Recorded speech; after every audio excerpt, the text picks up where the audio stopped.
So yeah, now it's time side on the balcony and do some gardening. Come on. So over here we have some succulents that need to go into their new home. We got a fancy new pot, and we've been doing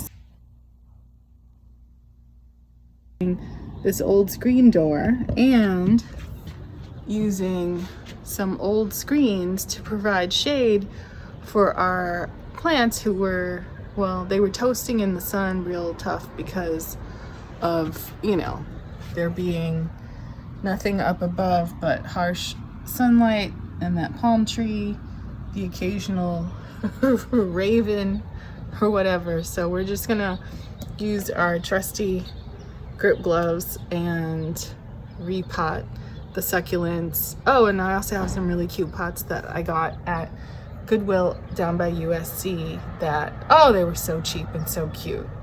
So we'll put some herbs or something in there as soon as we can, but here we are.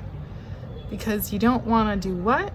You don't ever want to stop believing.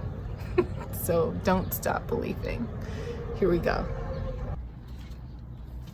But yeah, welcome to Don't Stop Believing. We're here to do some gardening out here on the terrace, but look at these adorable pots that I got at Goodwill for the low price of $2.99 a piece. I got this lilac one, this green one, and also a black one. But I also got this incredibly fancy kind of longish pot that comes in 2 pieces, and it's from a fancy brand which is called Smith & Hawken. And apparently there's a story about Smith & Hawken having been a high-end gardening brand that then got purchased by some corporation and maybe a hedge fund, which wasn't necessarily good for the product or for the company. But what's great is that we were able to get it for a couple of dollars at Goodwill, help the people at Goodwill, and now we can take our succulents. The key is to let them dry out before you try to take them out of their pots. I put some soil and some rocks into this pot already and kind of dampened it so it wouldn't blow away. But let's see if we can be aesthetic about, lining these babies up. Have one that fell out of its pot already and kind of is in pieces, but I've been watering it with the intention of taking it out of Mr. Plastic bag and putting it into a proper pot. So, some of these succulents look more like roses, some of them are pointier, but all of them are great. They're great for low water conditions and to not waste a lot of water on your lawn and garden here in California, where there's often fires and there's often droughts, and it's a very serious situation. When I first visited California to do posts on an HBO show, I really almost didn't believe that you would be driving down the freeway going to a meeting or to work, and that people would just drive when there was fire. Like, it just seemed like a disaster movie. But kind of people are very accustomed to it.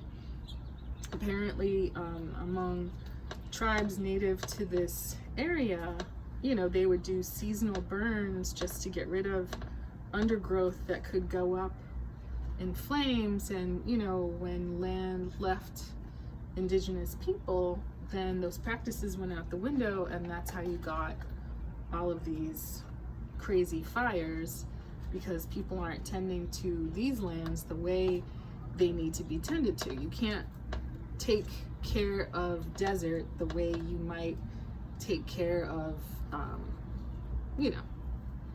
some sort of foresty area in Europe. So there's a just like pilgrims were able to learn about growing corn and beans and squash together because they're complementary crops, there's a kind of like husbandry of the local environment that is safer for everyone, including animals, that, you know, everyone gets displaced when things burn. And, you know, if you've ever shopped for real estate in California, you know, you'll see these incredible.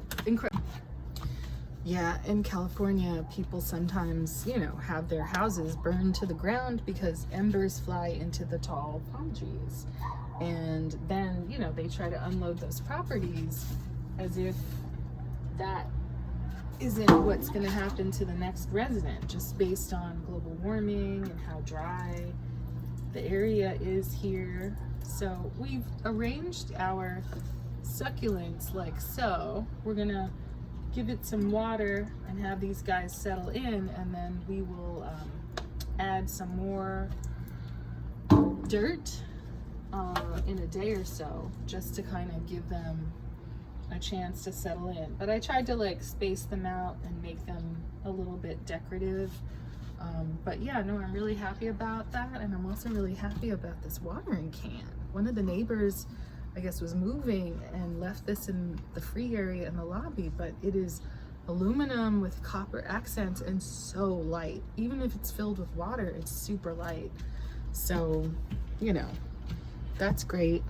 And let's take a look at Mr. Banana Plant and how he's doing in his new also thrifted pot. Yeah, so Mr. Banana Plant seems to be vibing in his new pot. You know, his neighbor, the aloe plant, we may use this small little clay guy to repot these vines that are growing on our screen door. I know, forgive me, it's so ghetto, but you know, the plants were toasting, and I figured that was a way to allow wind flow, but also cut down some of the harshness of the sun that was toasting Mr. Banana Plant's leaves, because you know, there were taller fronds that just toasted in the hot sun. Anything too occlusive like a tarp would blow away, and possibly be dangerous. But you know, the spider and slug population seems to have settled down. But look how cool this flower pot gives, this sort of like rain action, which is so cool.